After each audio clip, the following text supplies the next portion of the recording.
clinical supply logistics, where I've been for the last 11 years. Pharmacologist by trade, then got a little bit bored of being in the lab on my own, needed some more people interaction, so I moved into the supply chain. Great. Hello, I'm Ben Reason. I'm a founder of a service design company called LiveWork. I'm the odd one out here because I'm not an industry person. We do innovation improvement work in services across all sorts of sectors. Thank you. Hello, it's Massimo Bresciani, so I'm Director of the Research Center for Pharmaceutical Engineering.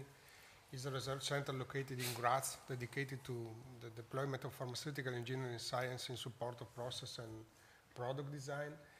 And I'm here also representing the Geriatric Medicine Society, where I'm sitting as board member. It is a non-profit organization where we try to agglomerate experts from the geriatric field, so gerontologists, pharma companies, regulatory agency, and we try to identify possible challenges that we can at least flag out.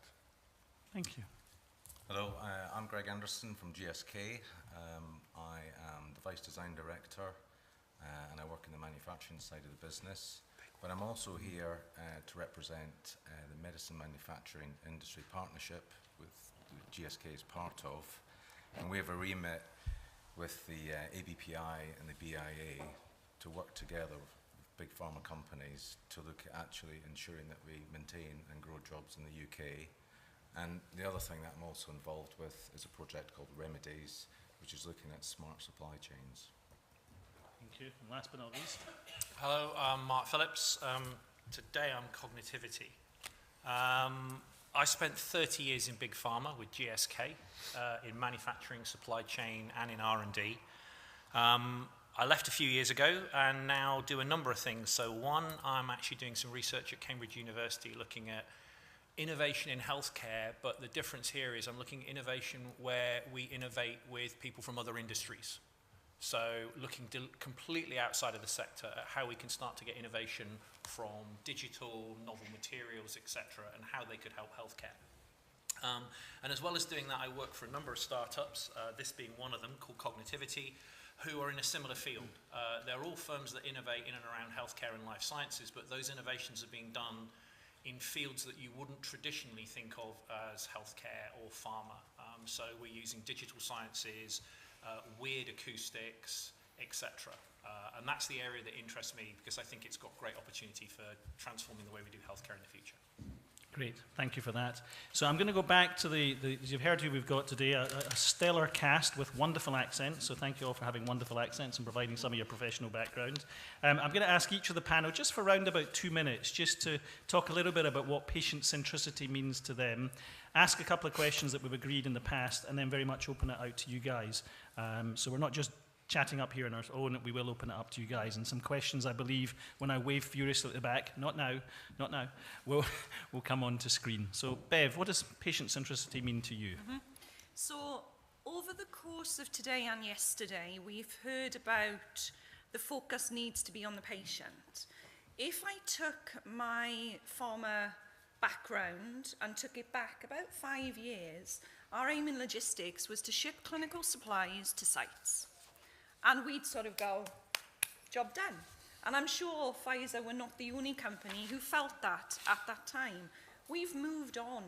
We now need to make sure that we're developing supplies that patients want, that patients need, and that we're also asking them, what do you think of this, even before the trial begins? So I'm not going to bore you with a patient centricity definition, but for me it's asking, it's listening, and then it's acting upon what information we get, both from the patients and from the investigator sites.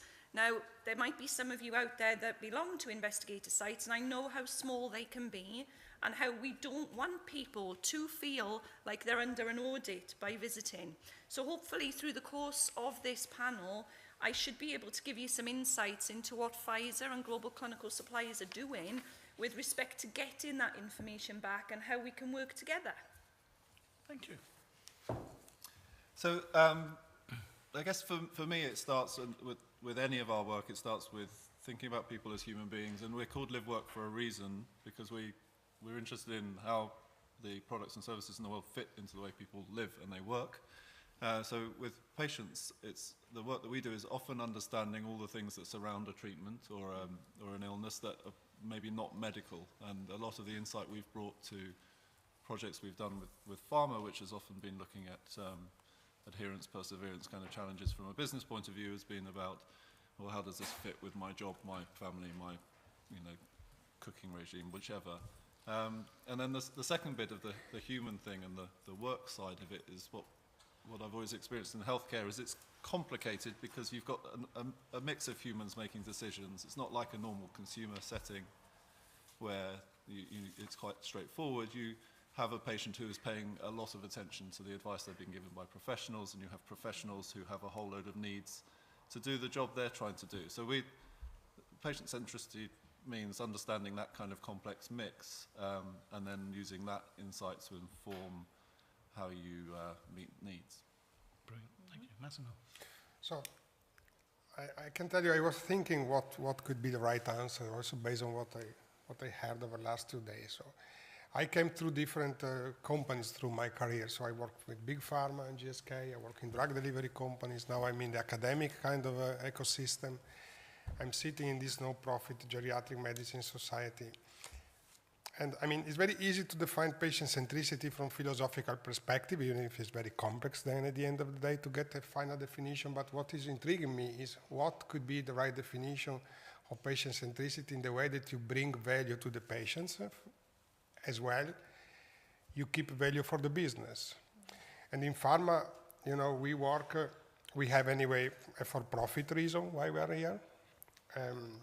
We work in a regulated environment.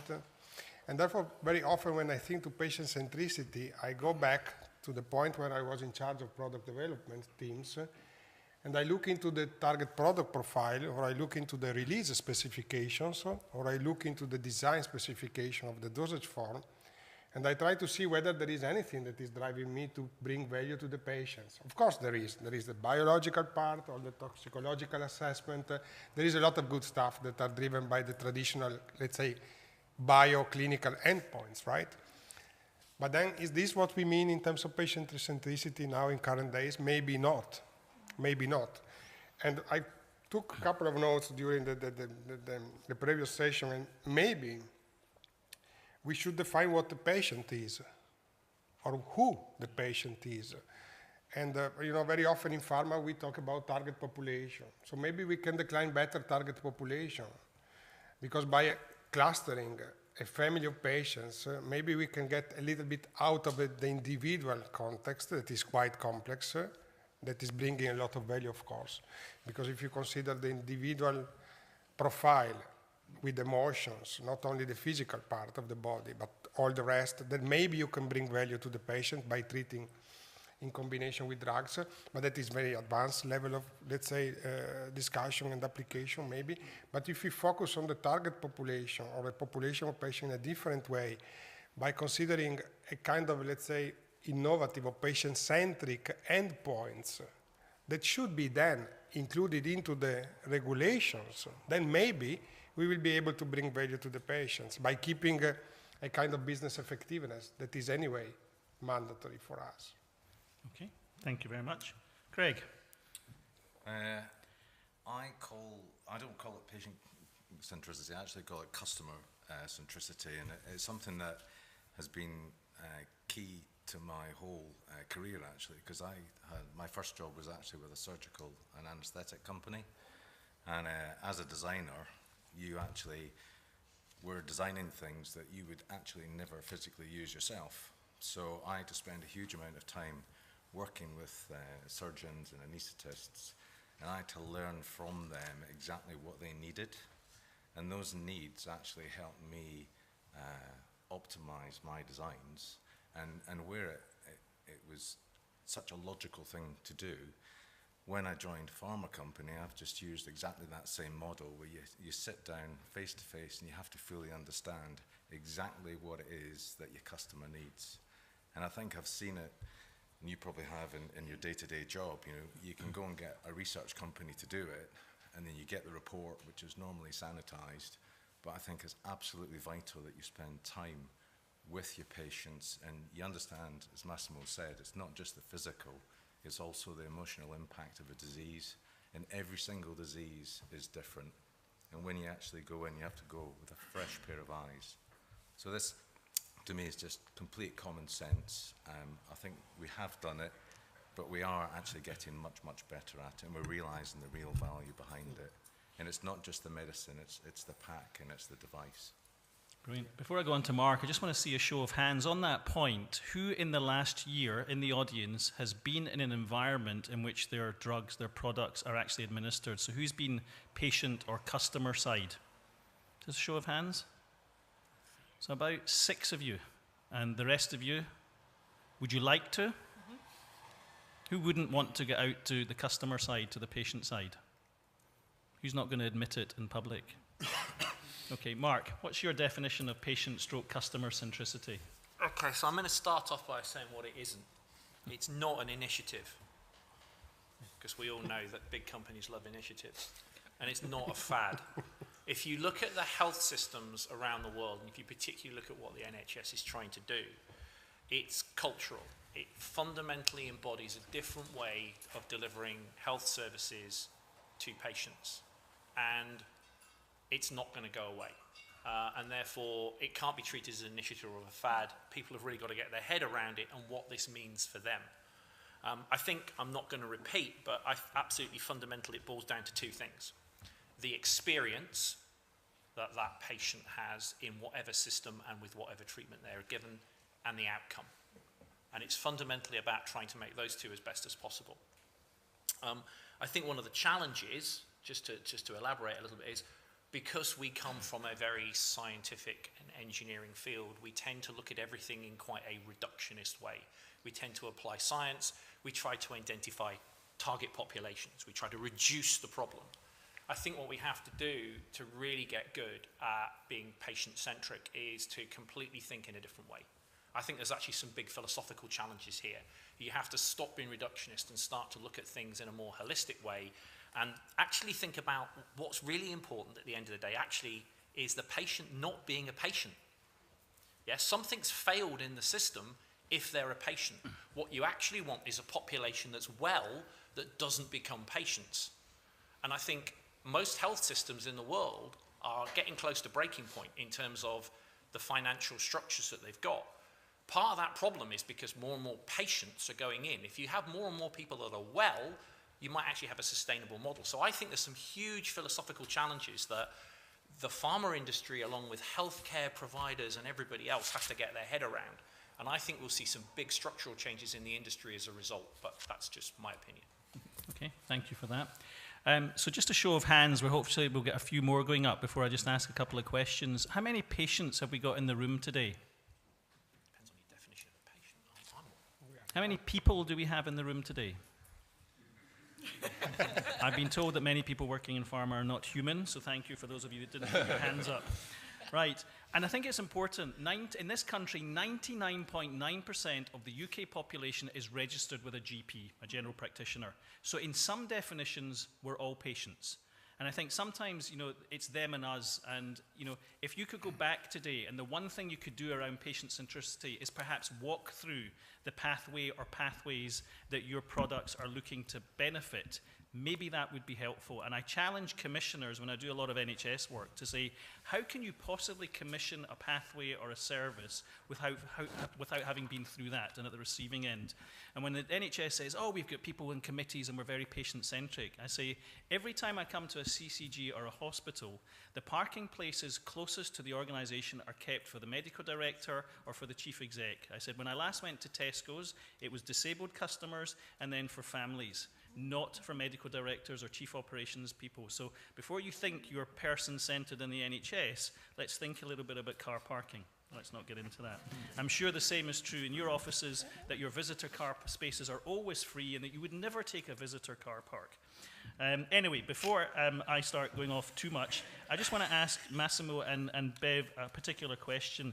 When we were on the pre-call for this, we were saying, where do we think patient centricity is working well? And I was in the last session, and it might be, I'm not saying it's perfect, but that clinical trials are beginning to get this patient centricity into their head. My question to both of you is, throughout the sort of the drug development process, Massimo, where do you think, where else is patient centricity, and let's use that term for lack of a better one, where else do you think it's working well? I don't know what is working well, what is working bad, to be honest. I mean, what I know is that what I learned during my experience in pharma is that we consider the patient as an objective, okay? An object. And we monitor objectives, let's say endpoints, and we expect the patients to deliver results based on parameters that we are presetting in the phase of in the design phase. So at the end of the day, we try to qualify upfront the patient itself, because we want to be consistent scientifically wise, what Mark said. To ensure consistency from scientific perspective, we try to qualify upfront the outcome that is based on the fact that we have to go through the patients. And therefore we miss any kind of contextualization. And then I know that you enter into the philosophical part and you talk about holistic approach, and you should consider the patient in relation with this context and how he's perceiving his reality, etc., etc. I know this is very difficult to be brought down to earth, but this is what you have to do if you want to get patient-centric. We should consider the patient as a human being that is experiencing something in his life that maybe he was not, let's say, wishing, and is expecting us as pharma, let's say, professional to deliver something that will bring him to live better. And also the better definition is very interesting to be discussed. But anyway, therefore, I would say that there is a lot of stuff that is working very well, of course, because we are ensuring quite a good level of safety, compliance, adherence, and quality, of course. This is how regulations are designed. However, maybe we should try to consider the patient in relation with the context in which he's living, that is specific in terms of disease and social and geographical, whatever dimension. So maybe this is what we should try to introduce into the daily practice. This is the challenge. Okay, thank you. Bev, what's working well, or maybe not so well? I'm going to be more optimistic. What's working well for us is it's patient centricity, but it's taking it back a little step. So it's working with the investigator sites. We have a few initiatives ongoing, and they have been ongoing for the last 4 years. One is called SPORT, Site, Practice, Opinions and Roundtable. Now this is where we've invited onto various Pfizer locations a group of leading principal investigators or pharmacists, and we're asking openly for feedback on some of our products that we've had in clinical trials. How have they worked? What could be improved? Can you give us some great insight into what it's like to receive our products at your site? So that's taking it one step further back. But if we tackle that piece, then the next part would be more patient-centric, because the investigators are giving us feedback on exactly what the patients are telling them. Can't read your label. The text is too small. I don't need all of that on the label text. Do you realize how hard it is to push our tablets out of the blisters? Then from an investigator's point of view, it's, do you know how many clinical trials we have at our site? And our initial answer is no, we don't. But it's this feedback that is helping us to understand what it's like to be at a clinical trial site. So then we took it one step further, and we initiated a global clinical supply hands-on session where we were all given 2 boxes of supplies, told you are an investigator site, open the supplies and follow the instructions. And that includes receiving them into the IRT, checking a TempTel, keeping track of all the documentation, and just from a Pfizer perspective, having an insight into what it's like from that investigator gave us massive pieces of data that we're now incorporating into the other clinical trials that have followed. So I don't want to rabbit on, I can stop now, but those are a couple of initiatives that are working well. Is it all perfect? No. But are we making steps to make it better? I believe so. Okay. And I think we're seeing there the idea of defining customer, internal customers, external customers. Mark, can I? Please. Yeah, I was just going to say, if you look outside of the industry, then there are pockets, I think, in healthcare delivery organisations that are doing patient centricity. And one of the challenges we see working with pharma companies is actually quite hard to get to patients. You have to be quite formal about it, and you have to get, you know, your discussion guide signed off by legal and things like that. Whereas, you know, if there are clinicians and especially nurses working very closely with patients and having huge amounts of insight. So it might be something that could be, it's just an idea that's come to me now, as Bev, you're working quite locally, I guess, with those sites. It's quite a small scale thing. Pharma's massive scale. True. And the opportunity to sort of take it further down, so from downstream and into having relationships with local delivery sites where you can start to have those conversations could be really fruitful. One of the things we see in our work is actually helping an organisation work out how it gets to sit with its customers is the first barrier and the first problem to get over. So I don't know if you agree. I think that it's taken us quite a long time to actually realise the opportunity, because obviously the clinical trial is very expensive, but it's your first insight into actually dosing the patients. And the other thing that I think is something that we've used, and we've actually seen subtle differences, is if you're doing multi-centre studies, you can ask the same questions and you get different answers, and it gives you a real insight and clues early on before launch, and you can actually use it to hone and tweak not only the labelling but also the device and the packaging. And it is a very, very valuable opportunity, and don't underestimate the opportunity that clinical trials can actually allow you. Yep. So I'm going to ask a question of Greg, Ben, and then Mark, and it's a great question. I don't know the answer. Can mass-produced medicines ever be personalised? Right, I'll start this one. I mean, obviously, the world is going more towards the advanced therapies are going to be a complete new challenge to us. But we do obviously make a massive amount of mass-produced products. I was talking to Ben a bit earlier about this. You know, the iPhone is a mass-produced product, but everyone is completely personalised. I bet everyone in this room's got, those who've got mobile phones, we've all got different apps. And I'm not going to say that apps are the way forward. I'm the last person that is going to be encouraging phones. But I think that they are something, and this is where I think that the patients are going to expect their mass-produced products to feel personalised. And that's going to be obviously driven by things like service. Now that could be an indirect service.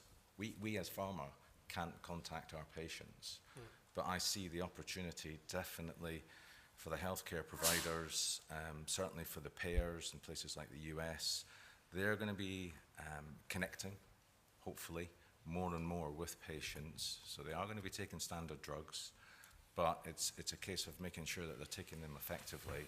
And I think this is an opportunity as we move forward, because the whole telephone and data opportunity, it's still very early days for pharma. We are learning. We're taking things slowly. We're actually using some of these new technologies in clinical trials, and that's where I think that we're going to learn. So in answer to the question, I do genuinely believe that we can make mass-produced medicines more personalised. I think there's an awful lot of opportunity to do this. We have got platforms like serialization that's going to be coming out in Europe in 2019. So every single pack is going to be unique by default. I think that's a big opportunity. Now, it's there to do track and trace, but serialization could be a key to a door to help us get more connected with individual patients. Okay, so I'd like to make a request now that I don't want my metformin in blister packs, because at least once a quarter I cut my fingers. So they call it a patient pack, but it's actually for your production shelves and for pharmacy shelves. It ain't a pack for patients. So maybe over lunch you can help me. It's your sort soft that. fingers, Mark. Yeah, Yes, it's my soft heart, my soft fingers. I'm generally soft. This is what we call target population. I'll say this one, a very quick one. Okay, so I had the opportunity to spend a couple of months in Africa, and one of the things that was a complete lesson to me was that meds are carried around. The guys carry the meds in their pockets. And on our Panadol product, we actually... What do you mean, like this? It's an aluminium. No, it's an aluminium pack, but just something as simple, and this is this proper patient centricity. we discovered that they did the sharp edge when they took the perforations. And what we've done is we've got this standard where we're putting radiuses on all the packs that have got perforations, so you don't cut your fingers. But just simple things like this. I love GSK. I want the GSK product. Right. Well, it's a subtle thing that just makes a little difference. It's all up. It's interesting, and I'll come on, Mark, in a second. One of the issues I have is I like Hermositas in my coffee, so sweeteners.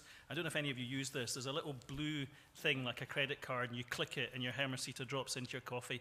Now you're beginning to realise I'm a bit strange, but I get quite excited by that. I sort of drop it in, and I go, ooh.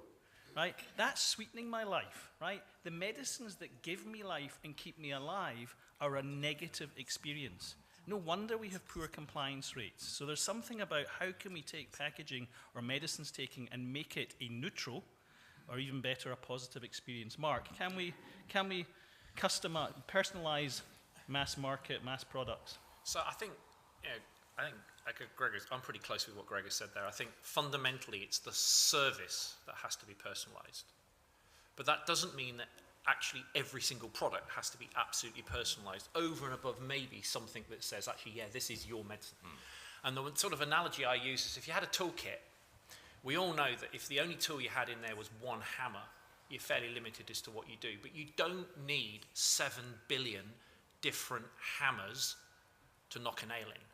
You know, there's a range of hammers that will do the job, and I think what we have to do is recognise that this isn't about saying absolutely everything has got to be different for every single individual on the planet. It's all about, you know, how many do you really need to meet that patient's experience and that patient's need. And I think in the service is the key to that, but there are things we absolutely can do with a physical product that make it easier. And I think most of it actually is, I'm afraid, Greg, it's your problem, because it is all in and around the packaging, because that's how people experience the stuff. I mean, once you pop the pill, and I'm thinking primarily of pills here, I mean, medical devices are a different game altogether, but for a pill, I think, you know, once you've popped it, that's it. It's all down to pharmacology, but the physical experience is all around the packaging, and I think there's a lot more we can do there. Ben? Yeah, you stole my thunder with the services thing, although Sorry. obviously the only. So the opportunity is to personalise the treatment experience rather than, and I think and obviously that's delivered by the service provider, and maybe Pharma gets involved by hiring service providers to do that, because you don't go direct. But what I think is an interesting point is there's an opportunity. We've seen a couple of cases where from an NHS point, tell me if I'm wrong, but you get certain diseases and where at a provider level you don't have that many patients, and it's very hard for that provider to invest in really, really good practice in terms of that service. So if you want to personalise the treatment, to, for example, provide the patient with the right kind of information that suits their needs, the barriers they might have to adhering or achieving outcomes, but you're a pharma company, so you're looking at that treatment across the globe, you actually have the opportunity. So there's a sort of health system dynamic that might be really interesting there. Yeah, and I think also to me there's something, and we've touched on this, about what are the endpoints. You know, what's important to me isn't necessarily for my diabetes is my HbA1c, which to some degree it is, but it's about what's my level, what are my health beliefs? Is my diabetes a touch of sugar, or is it a killer disease? Are the medicines you guys are helping produce a poison or a miracle cure?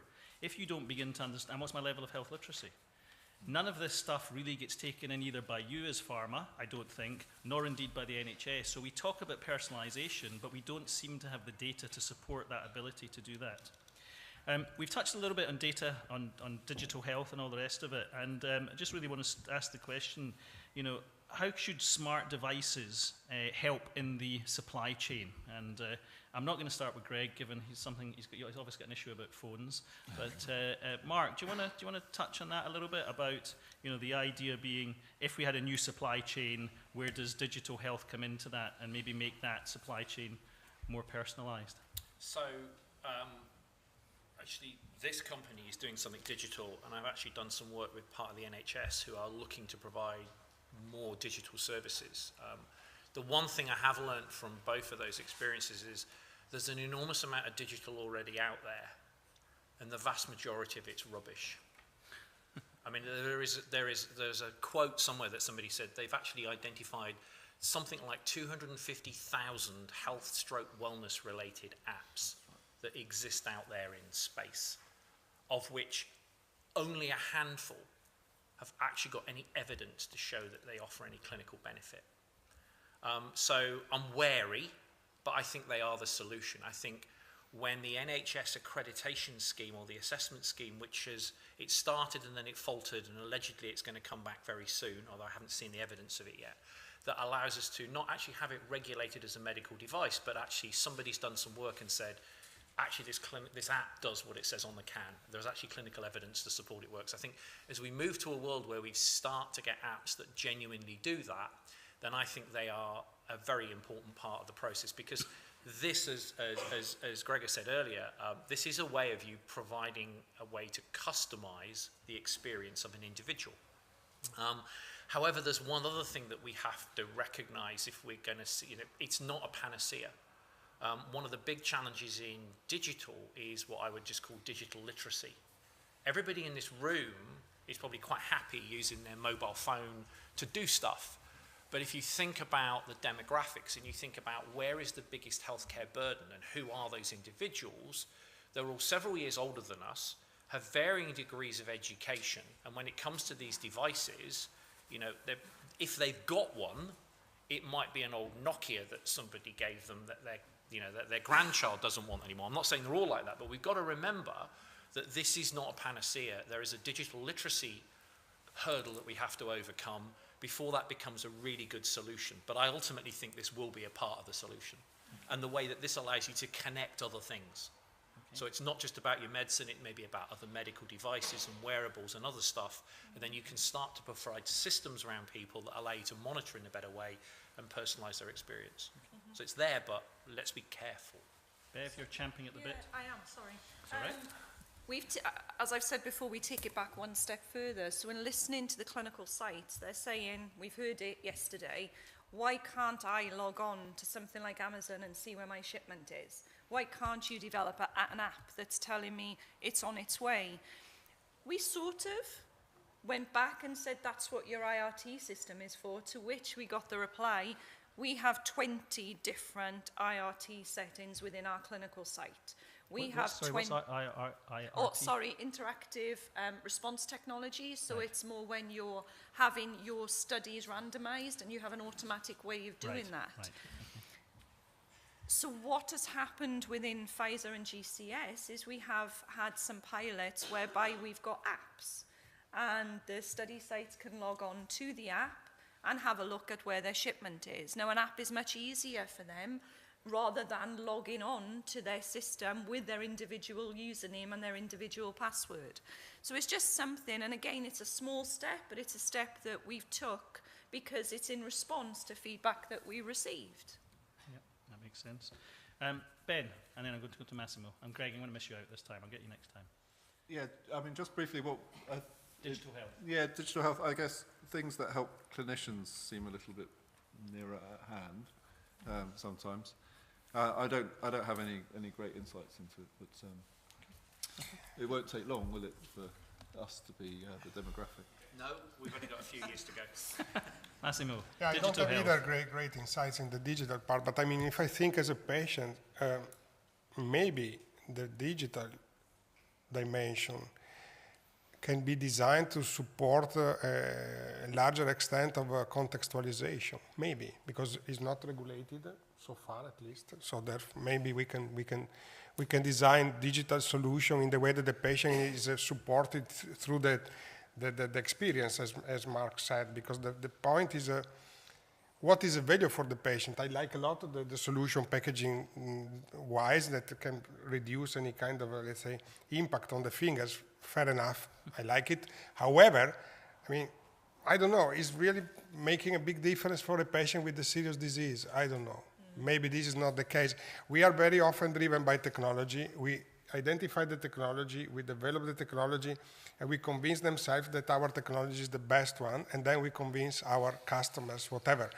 Maybe we should start in the digital field from the patient in reality and trying to see whether we can develop and design digital solution to bring something relevant to the patients. Then you can be driven by an individual's target population or family of patient, whatever, I don't know, it's not my field of expertise. But if you look to the oncology area, I mean, it's proven that the immune system can be, let's say, modulated in a positive or negative sense by having different kind of thoughts, different kind of motivation, different kind of perception of the reality. So maybe the digital part can play a role in that sense. So we can support the patients in approaching the therapeutical pathway in a different way. I don't know. This is just a thought. So Mark, I'm going to come to you in just a second, but I'm going to throw out a challenge. So I think I've hinted to the fact I have diabetes. I take metformin, 1 gram twice a day, 2 500 milligram tablets, and I forgot to take them until about 11 o'clock this morning, right? Last night I forgot to take it, and I realized I keep them there in my bathroom because, you know, brushing my teeth twice a day. And I said, oh, yeah, I took some, put them in my top pocket to take them just before I went to bed, and I found them again in my top pocket this morning. So I'm a pharmacist, I'm into adherence, I'm a patient advocate, all that sort of stuff. I'm a Northwest Service Champion for Diabetes UK. I haven't even thought to set up a reminder on my phone just to say to me at 8:30 in the morning and 8:30 at night, Mark, take your medicines. So here I am, health literate, in the system with privileged access, and I'm forgetting to take medicines.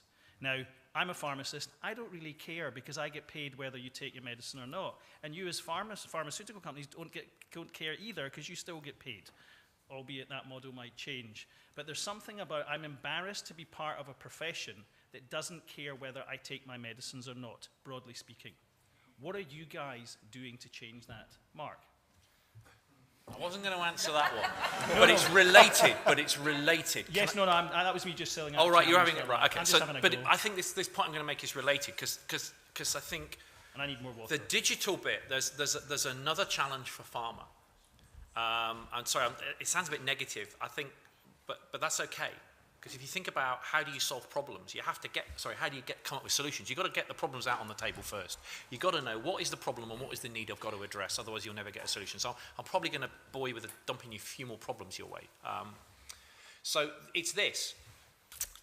I'm aware of some research that's been done, and in fact there was a master's student at Cambridge that did a little tiny study that actually got exactly the same results, which was good. And that is, if you look at a number of people and you say, who do I trust with the data? Right, you get your GP's top. And then sort of the NHS comes next, where it's known to be spread more broadly. And then if this was a medical device or some digital company, they're somewhere in there. And who do you think was at the very bottom of the pile? The last people we want to get this data are pharma. Bankers, so there's a big cultural issue that has to be addressed for some of these things to become reality. And that's going to be down to behaviors and how pharma interact with patients in the future. It's a fact of life. There's a trust issue there. The patients don't trust pharma with the data. So I'm going to open to the floor. Thank you for that. I'm going to ask you one quick question, though, a bit of a quiz. Who in 1950 said, follow patients and the profits will follow them? Who said that? 1950. George W. Merck. And I've been having, anybody from Merck, MSD? Anybody can admit to it? So I'm having a fight with a board at the moment because I have developed a tool, this is an advert by the way, that we've used with 10 pharmaceutical companies over the and with NHS organisations over the last 5 years that helps them measure patient engagement, patient centricity. And I cannot get the MSD board to apply this particular tool. Now, I'm not so interested in the consulting fees and all the rest of it. All I'm simply trying to do is to get some sort of measure out there in pharma and, dare I say, med devices that actually begins to measure some of this stuff. Whether the tool's perfect or not, I'm not bothered. We benchmark salaries, we benchmark so much. Could we begin to benchmark patient centricity? And given some of the issues we're beginning to see surface today, maybe we begin to need to see your job descriptions not just rewarding you on sales, but also rewarding you on patient-centered behaviors as well. So with that slight challenge, I'm going to open to the floor for any questions, and if they're not forthcoming, there have been some that have been come into the system. Can you just say who you, is there a microphone running around? Oh, not maybe even of its own accord, with a human attached, fantastic. There's a gentleman at the back. If you don't mind saying just who you are and where you're from. And if you don't mind, and this is to everybody, no speeches from the floor, please, if that's okay. It just allows other people to get their questions in. Thank you. Thank you. I'll try not to do that. Mark Davison from Blue Sphere Health. First, I guess first an observation in the form of a question. If pharma is so at the bottom of the pile of trusted people with data, is the patient really core business for pharma anymore? And are we in danger of being extinct in that respect? Are we just going to be a provider to a bigger ecosystem? And I think expanding on that, if we take the point of tablets as being a poor dosage form, they haven't changed in 150 years or more. So have we got that completely wrong in patient centricity? We should be giving people a dose that they can actually take on a regular basis. So two woolly questions there. Fantastic. So is pharma obsolete in terms of connecting with customers, and should we sort of wake up to slightly more modern dosage forms? Who'd like to answer that? I'll have a first go if that's Fantastic. okay. I think if pharma were to just say, no, patients are not the pivotal focus of our energies, we would be missing a huge trick here. They are our customer. I completely understand the need for patients to be weary regarding where their data is. What's been out in the public domain of several different leaks makes anybody nervous. Therefore, surely it's pharma's job to try and ensure that the patients do have confidence in us. We've got another job to do, probably a hard job, but you can't ignore that. It's not something you can just wash your hands of. When you've seen a patient have a massive impact on their lives from something that your company has done, that gives you that vision that you need to help those patients in any way you can, not just medicinally, but having them buy into what you want to do. So we've just got a harder job on our hands, that's all. Okay, thank you. Mark? Yeah, I'd sort of echo that. I look at this and go, you know, the reality is there's a whole ecosystem out there, and ecosystems evolve. And if pharma don't evolve to maintain or put themselves in that position, then something else will come along. There'll be a new organizational form that provides maybe some integrated service that means that, to be honest with you, pharma's nothing more than a component supplier or a commodity supplier. That could happen. The alternative is pharma finds some new business models and new ways of working that don't treat the world as a predator-prey ecosystem, but recognizing that actually there are other types of relationship. They're known as sort of bipartite or with mutuality. In other words, there's win-wins, and maybe if they can find some way of creating those types of relationships as well, then they've got a clear role. But the ecosystem will evolve whether they do or not. Okay. Massimo? Yeah, I mean, I think this is a very clear point. So whether we are still providing tablets based on technology that were developed, who knows when.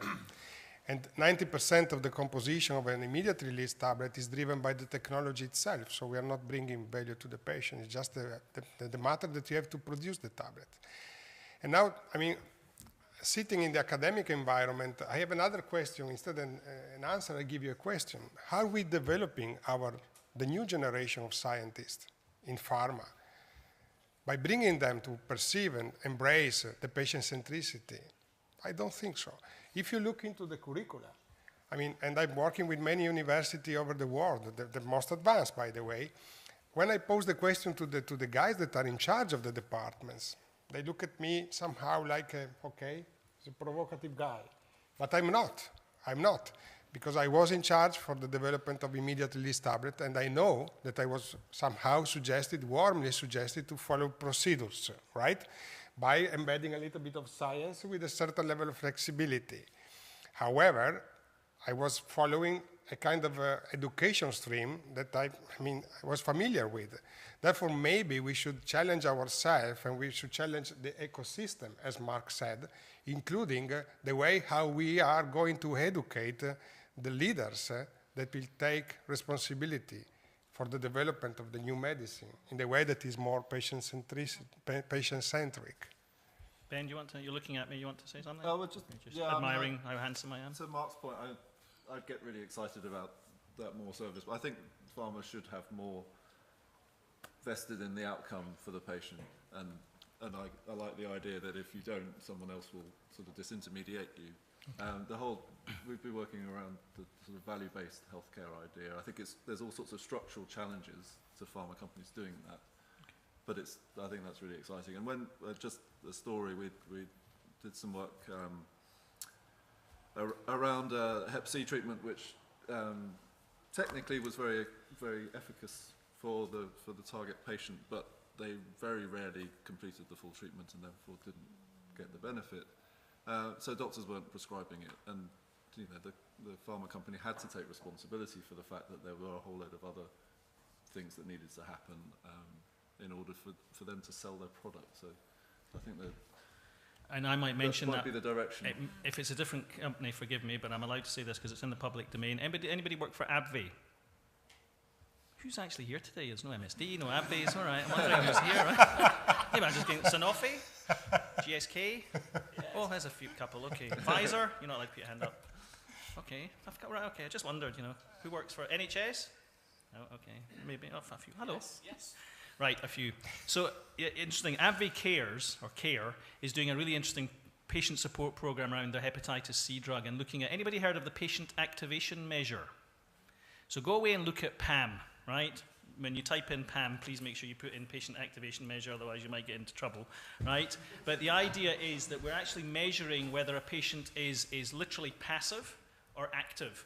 And you can show that if you move a patient from level 1, which is being passive, up to level 4 being the most active, you can save between 8 to 21% of provider costs, which is absolutely massive. That's bigger than any of your medicines, any of your medical devices in terms of a benefit and an outcome. AbbVie now measures that and now begins with its patient support program to move people up that scale, and then submits that data as part of its evidence to the NHS to say, we've made these patients more active. In addition, they're more adherent, again, a horrible word, to their medicine, but they're also engaging more with the health service and indeed with their own self-management. So perhaps that's a hint. The gentleman, before I open the floor again, also touched on different dosage forms. Anybody want to touch on that, Greg? I'll talk about that one. So I think solid dose tablets are actually really clever, and when you've had to develop injectors and respiratory devices, tablets are really, really easy to work with. And the other thing is they're really easy to take with patients. The only thing we're a bit daft with is that we dispense them in either 28s or 30s. No one actually understands exactly where the 28 and the 30 came from. If I was in charge of the NHS, I'd make everything in 28s because it's easier to take. So I love tablets. One of the other things that I don't think we're particularly good at is that we do make global products. And sometimes we forget that, when we have something that has to be reconstituted and put in a fridge, again, in Africa, 4% of people have fridges. And out the ones that do have fridges, there's not a very reliable electricity supply. So maybe we should be really stepping back before we actually launch new medicines into countries, and really think about the environment that the product's actually going to be stored and dispensed and taken in. Okay, thank you for that. Questions from the floor? There's a lady over here. Thank you. Thank you very much. I'm Michelle Acton from the charity Fight for Sight. We've had a session today on patient centricity and the supply chain, but obviously not one mention of the role of medical research charities or patient support groups, either in terms of actually at the time during the sort of supply chain or possibly when companies are undertaking clinical trials. But we're talking much more about a holistic approach to patient centricity. We've talked about the need, in a sense, for researchers and academics to be more focused on patient centricity. What does the panel believe is the role of medical research charities and patient support groups? Thank you, Michelle. Patient organisations. No, you've said too much. Someone else. Right. Go on. Sorry, I'll talk to you afterwards. Yeah. No, I'm going to let you speak. I'm just going to see if someone else speaks first. Okay, go on. So you got your own way. No, right? I'm completely with you. I think, so when I talk about ecosystem, I am not just thinking of those sort of 4 or 5 Ps, patient, provider, payer, etc. When I sort of mapped out the ecosystems to try and understand some of the challenges for the research I'm doing at Cambridge around novel forms of innovation, absolutely. I've got charities, I've got patient advocacy groups and patient groups, etc.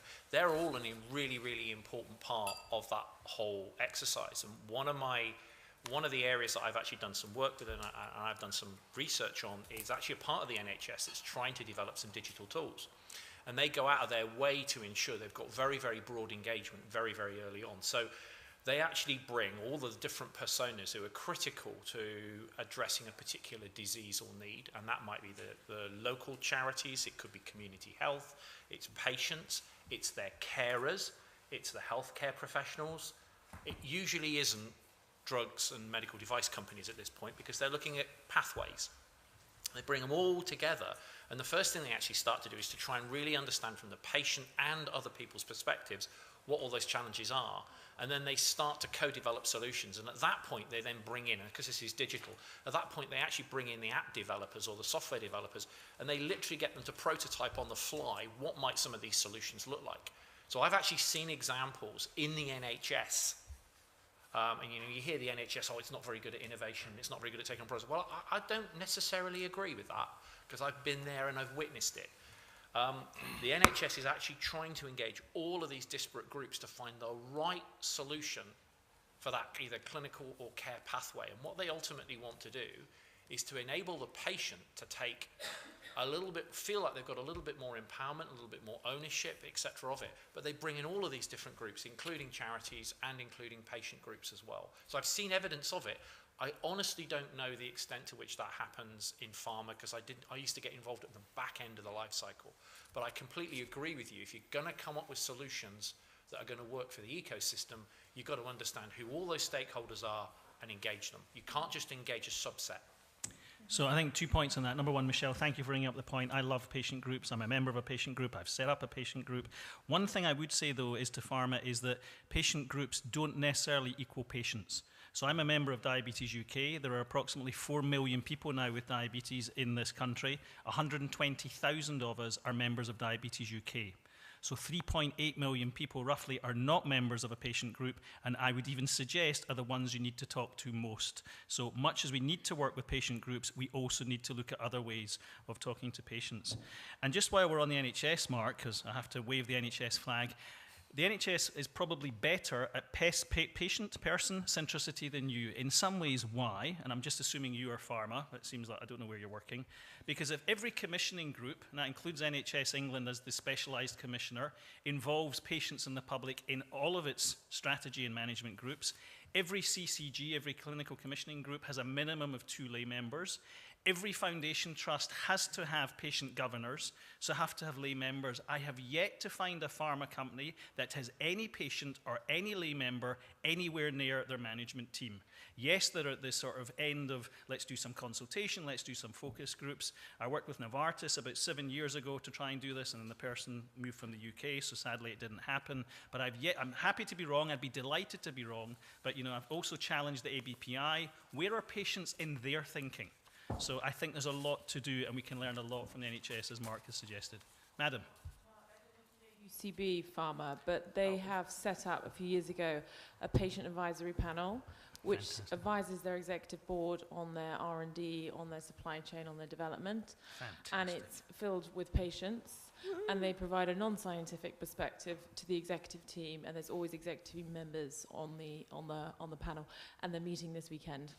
Fantastic. So you're wrong. I'm delighted to be wrong, and I love UCB. And in fact, I've done an audit of UCB, and it never came up. So there's something about their internal communication as well.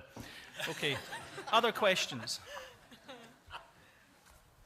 Can the lady who said she would kindly fly some questions up that came up, let's see what pops up. What? What do you mean there's nothing? We'll make one up. There you go. This gentleman. And I'm going to take 2 questions because a hand also went up here. So, panel, store 2 questions in your head, please. One from? Yes, it's Torsten from Birmingham. I just would be interested in one of your very personal comments regarding your issues with the compliance of taking your medicine on the right side. And just being curious is to understand this, because what I sense, what you have said is that from a pharma perspective, you would see us there being involved in also that compliance piece, reminding you on taking the medicine on time. And I really want to challenge that again. Do you really want that? Okay. So do you really want pharma being so close connected to you, telling you that exactly in the right time? Are you talking to me? Yes, of course, because I'd you love give that. So I think this whole idea of direct-to-consumer advertising, you can communicate. I think there's something about you can communicate which isn't advertising. In the old days, and this was 15 years ago, I don't know if the figure's still right, but there used to be an organization called the Association of Information Officers in the Pharmaceutical Industry, IOPI. I think it's now called PIPA. And they informally reported that 20% of all calls to medical information departments were from patients. So we are reaching out, we are asking questions, and we keep getting deferred. And regulators with the best will in the world, I think, sometimes don't understand consumers either, dare I say, and put up barriers using safety and quality. I think there needs to be a more grown-up conversation, not about direct-to-consumer advertising, but about direct-to-consumer communication. And that debate needs to grow up. You know, Volvo supports me in driving my car. You know, Apple supports me in the phone that I use. Yes, this is a mediated product, et cetera, and we maybe are comparing apples and oranges, or medicines and cars, but I do think there's something about a more mature relationship. No, I'm totally fair with that comment, and I think there's opportunity, but and this is a very personal comment, I'm really a little bit afraid about that scenario, because we're sharing with multiple big companies huge data, and we're giving them access to a huge part of our own life, and I would not, at least personally, I would not feel comfortable to let pharma getting so close, and it's tomorrow this company because I buy the medicine there, tomorrow is another one, and suddenly I'm 100% transparent, and I'm not sure what they do with this data I'm providing. That is also my feeling yesterday with that gene pool discussion.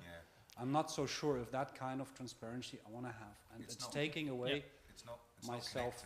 I hear. I like the idea of the NHS holding the data and connecting all the data. I mean, firewalls are, a blocker for all of us, but wouldn't it be wonderful if you had this big data set that you actually knew, and there was risks of, I don't know, contraindications and things? It just seems so much more sensible. That's back to the point I raised earlier that said there is research that's been done that if you actually put all the organisations in order, pharma comes right at the very bottom, I'm afraid, for various reasons. It's just a reality. And of course, with all the issues that have been around data security, and I know even if you look across Europe, there's no pan-European view on this. And there are some parts of Europe that are even more sceptical about big organisations having this data than others. And Europe is more sceptical than the Americans. The UK is probably somewhere in the middle, but we've got all of those challenges to address. I personally think that whilst the pharma company's reputation, for whatever reason, sits here, it won't be acceptable to the vast majority of the population. So you need an intermediary that do it. The best intermediary, if you just look at how people rate them, is either the GP or the NHS. Or indeed give them choice. So I might turn around and say, you know what, I just trust UCB and I trust BI, but I don't trust Pfizer, right? So, it's the same with my utility provider, it's the same with my mobile phone. Don't make the decision for me, maybe give me the choice. Sir, the last question, and I'd like you to pose it to all the panel members so they get a chance to speak. And we're now over time, so forgive me for my poor timekeeping. Okay, thank you for a great discussion. Just a point to you, Mark, there is a guy called Tim Omer, I don't know if you know, but he's doing a lot of work around diabetes hacking. This was a patient group based in South London that created an artificial pancreas using existing technologies and Bluetooth connected devices to monitor their blood sugar levels and manage their condition. So I'll share his details with you. That would be fantastic. To the panel, since we're talking about trust and NHS and pharma at the bottom end of the data scale, the NHS announced multiple times this year working with Google with regards to DeepMind technologies and artificial intelligence. Why are we so forthcoming to use technology companies over pharmaceuticals? Just to address to the panel your thoughts on DeepMind and the disruptors coming on the horizon. Okay, we'll start with Bev and we'll go that way along. And a minute each. Not even, 30 seconds 30 each. seconds, okay. I'm not sure why we have to stick to our line of work. So we mentioned yesterday as well that IT companies are good at what they're doing. Google are good at what they're doing. Why can't we use their technologies and build it in with pharma? And we talked about collaboration, we talked about how we work together. We all need to take lessons learned from each other and not be so siloed and so protective, but we need to learn, and we need to learn from the best. Thank you. Yeah, I was going to say the same. Most of us trust Google because they look after our data quite well. And we manage to log in next time we turn up, or they actually remember our password. It's pretty simple stuff that gets in the way of doing things, and most of us have poor experiences of doing those kind of things with just, so this is my cross-industry thing. We've just been working with Ford, who have the same kind of issues. They want, cars are going to be connected to the internet. Ford are worried that Google will come between them and their customers and start providing everything that's smart within that car. So they're investing hard, and you look at Ford and you say, are you ever going to turn into Google in terms of a technology capability? You're talking about the most powerful tech company in the world. So, but Pharma, play to strengths and work with those guys to provide the right kind of medical information or to support those things that happen. Thank you. Massimo. I don't know, I give a short answer. I think that the part of the why is because people are driven by different objectives and they speak different language. And there is no common objective on the table. So just look at the university and the industry. It's very difficult to put them together in a way that we deliver something good at the end of the day for the patient. This is not easy. It's not an easy task. Maybe this is the why. Thank you. Obviously, Pharma is not an IT company. It's not a Cisco. So I think it's an absolute logical thing to work and partner with someone like Google. The only thing that I would ask for is that the platforms that are built into phones are already there. So you would just literally point your phone at your tablet and you wouldn't have to put in your timing. But if we can keep it simple for the patients, I think that's absolutely fundamental. And lastly, I think where it would be valuable to us is every time that you take a tablet or you take a pack, if that information could be freely fed back to Pharma, we could get our demand signals right, and we could actually produce stuff and make sure it doesn't go out of stock. So that's where it's a valuable resource. Penultimate word. Yeah, I guess I'm just going to really reiterate that. I think this is a case of you can't try and do everything. You know, this ecosystem's got different people with different skills. The key is going to be forming the right alliances, and clearly for managing data, these are the right people to go together with. You know, people like IBM might be alternatives, but these are the right people, not a pharma company. What pharma companies need to do is to find then those joint ventures or alliances with digital and others that allow them to offer a different range of services. But they shouldn't look at this as being competitive. I think the problem we still got fundamentally, and you know, I worked for Big Pharma for a long time, is we tend to go into most relationships in a sort of predator-prey way. There's almost got to be this zero-sum game. We've got to start thinking of healthcare where the relationships are much more bipartite, they're much more mutualistic, so actually there's win-wins, genuine win-wins. And if we don't create that, then, as I said, other people will find ways of doing it. So in the context of partnerships and thinking differently, two things to leave you with. So do you include the patient in your definition of customer? And do you understand your customer's experience well enough? I look forward to you walking through the halls of the NHS when you get a chance. Thank you.